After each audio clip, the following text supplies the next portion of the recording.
सभी प्रभु प्रेमियों को मेरा प्यार भरा राधे राधे। आज हम इस वीडियो में बहुत सुंदर चर्चा करेंगे, वो है देव उठनी एकादशी की चर्चा। एक देव सैनी एकादशी जो 4 महीने पहले थी, अब देव उठनी एकादशी।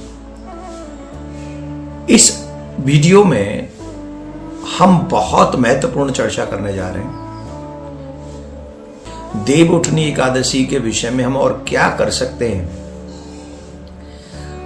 ऐसा क्या पूजा करें जिससे हमारी मनोवांछित इच्छा पूरी हो जाए, विशेष इच्छाएं किस बात से पूरी होंगी और कैसे भगवान नारायण को हम मना सकते हैं। इन सब विषयों पे हम इस वीडियो में चर्चा करेंगे। तो आप सभी को मेरा प्यार भरा राधे राधे।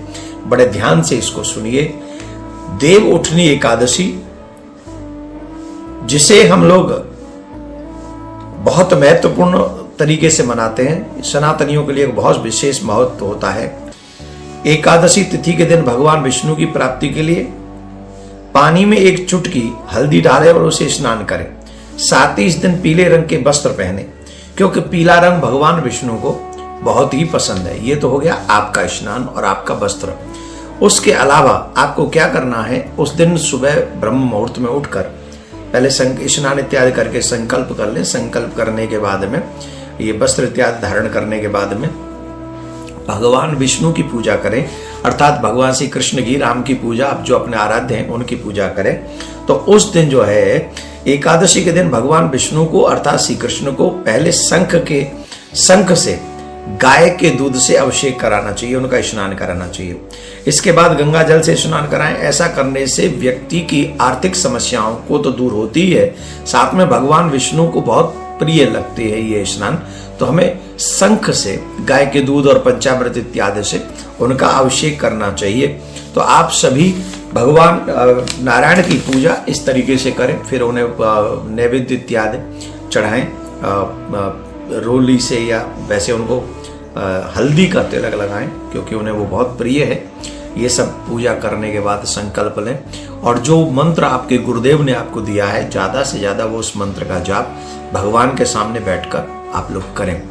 देव उठनी एकादशी के लिए माना जाता है कि 4 महीने के लिए भगवान विष्णु विश्राम करते हैं, भगवान नारायण विश्राम करते हैं, जिसे योग निद्रा में जाना कहते हैं। वो 4 महीने पाताल लोक में वास करते हैं और वहां जो 4 महीने सृष्टि का जो कार्यभार है वो भगवान शिव चलाते हैं। 4 महीने भगवान शिव इस पूरी सृष्टि की देखभाल करते हैं और नारायण 4 महीने विश्राम करते हैं। उसके बाद देव उठनी की एकादशी के बाद ही हमारे सारे कार्य सिद्ध होने लगते हैं। मतलब जो शुभ कार्य हम लोग करते हैं कि भाई शादी हो गया, मुंडन हो गया, नए घर में प्रवेश आदि हो गया, जितने भी सारे कार्य हैं फिर हम इसको करने लग जाते हैं। तो इन कार्यों को हमको करना चाहिए। तो देव उठनी एकादशी का ये बहुत बहुत महत्व है। मैं आपको कुछ चीजें और बता देता हूँ। देव उठनी एकादशी के दिन पीपल को जल अवश्य चढ़ाना चाहिए, क्योंकि भगवान विष्णु का पीपल में वास होता है। तो देव उठनी एकादशी को आप 1 लोटा जल ले जाएं, थोड़ा सा मिष्ठान ले जाएं और वहां पीपल के पेड़ के नीचे आप पीपल की जड़ में चढ़ा दें, जिससे आपकी प्रत्येक मनोकामना पूर्ण होगी। ये बहुत ध्यान रखें। एकादशी व्रत के पुण्य के समय संसार में कोई और पुण्य नहीं है। जो पुण्य सूर्य ग्रहण में दान से होता है, उससे भी कई गुना अधिक पुण्य एकादशी व्रत से होता है। इस व्रत का पालन करने से गौदान, स्वर्णदान, अश्वमेध यज्ञ से मिलने वाला पुण्य भी उससे भी अधिक फल हमको इस एकादशी के व्रत का प्राप्त होता है। इसलिए हम सभी को एकादशी का व्रत अवश्य अवश्य अवश्य करना चाहिए और हम लोगों को भगवान विष्णु की कृपा प्राप्त करने का प्रयास भी करना चाहिए। जो भगवान की पूजा करने के बाद मांगेंगे, श्रद्धा से, हृदय से उनसे प्रार्थना करेंगे। और एक और बात सुन लीजिए, संसार में कोई नहीं देता है जितना आप मांगते हो। अगर दे सकता है तो परमात्मा ही आपको हर चीज दे सकता है। इसलिए एकादशी व्रत की तो बहुत सुंदर सुंदर कथाएं हैं। इस दिन भी एक राजा की कथा आती है कि एक राजा था, वो उसके यहाँ तो ऐसा नियम था कि वो पशुओं को भी अन्नदान नहीं करता, अन्न नहीं खाने देता था उस दिन पूरे राज्य में। तो एकादशी, वो कथा तो बहुत बड़ी है, अगर हम कहेंगे तो ये वीडियो बहुत बड़ा हो जाएगा। हम आपसे सिर्फ इतना कहेंगे कि प्रबोधनी एकादशी, देव उठनी एकादशी, आप सबके लिए मंगलमय हो, शुभ हो। आप व्रत करें, पारायण उसके अगले दिन हम लोग करेंगे। तो आप सभी को देव उठनी एकादशी का बहुत बहुत प्यार भरा राधे राधे। भगवान नारायण आपके इष्ट, आपकी प्रत्येक मनोकामना पूर्ण करें। प्रियाकांत जो आपकी हर कामना पूरी करें। मैं आप सबको फिर से प्यार भरा राधे राधे बोलता हूं। एकादशी का व्रत दशमी से ही करना चाहिए। चावल दशमी की रात्रि को ही नहीं खाने चाहिए, और दशमी की रात्रि में ही यह संकल्प लेना चाहिए कि हम अगले दिन एकादशी का व्रत रखेंगे। और उस दिन, एकादशी वाले दिन, सुबह स्नान करें। स्नान करके अपने आराध्य की पूजा करें। जो भी आपके आराध्य हैं, चाहे नारायण, चाहे युगल सरकार श्री राधा कृष्ण, अथवा भगवान सीताराम जी, शिव बाबा, जिनकी भी पूजा आप करते हैं और जो भी आपके आराध्य हैं उनकी आप पूजा करें। और फिर भजन करें इत्यादि। कोई दान पुण्य करें, जितना भी दान पुण्य आप कर सकते हो। खुद अन्न ना खाएं पर अन्न दान कर सकते हैं, धन दान कर सकते हैं, जल दान कर सकते हैं, वस्त्र दान कर सकते हैं। जो भी दान आप करना चाहें करें। और ज्यादा उस समय क्रोध न करें, ब्रह्मचर्य का पालन करें, असत्य भाषण न करें, झूठ न बोलें, क्रोध न करें। और जब तक संसार के काम कर रहे वो ठीक है, लेकिन ज्यादातर जितना भी समय हो सिर्फ भगवत नाम आपके मन में चलता रहे, जितना हो सके। संसार का काम जो भी आप करते हैं, वो कोई जॉब करते हैं, कहीं कुछ, वो करें, उसमें कोई प्रॉब्लम नहीं, उसमें कोई परहेज नहीं।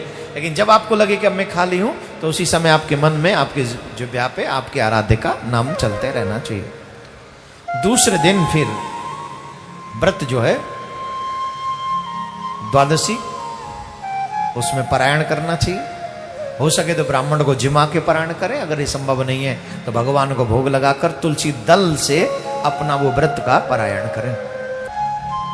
निर्जला एकादशी का व्रत, वैसे एकादशी का व्रत भगवान को सर्वप्रिय व्रत है। नारायण हो, राम हो, कृष्ण हो, इनको ये व्रत बहुत प्रिय है। वैष्णव लोग इस व्रत को रखते ही हैं।